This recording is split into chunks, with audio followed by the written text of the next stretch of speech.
Paano nga ba magbayad sa GGives? Tara, alamin natin.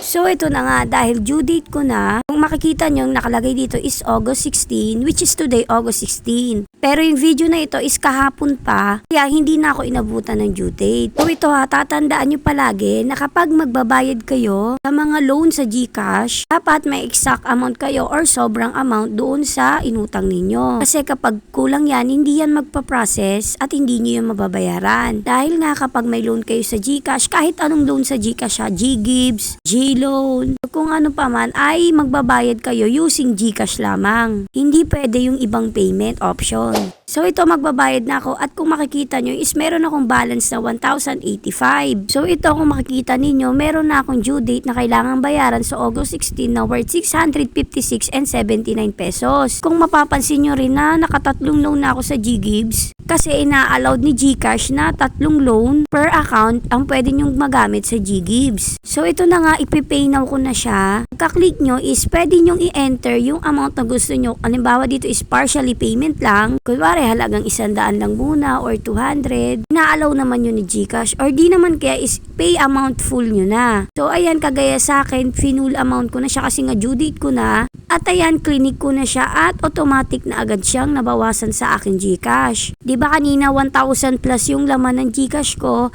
pero ngayon is ayan 428 na lang kasi nga nabawas na yung binayad ko sa GGives. Basta kapag uutang kayo sa GCash, wag na wag kayo magpapalit payment kasi kapag may lagpas na kayo due date, automatic na yun mababawasan sa inyong GCash. So ayun nga, salamat sa panonood. Thank you for watching. Yun lang.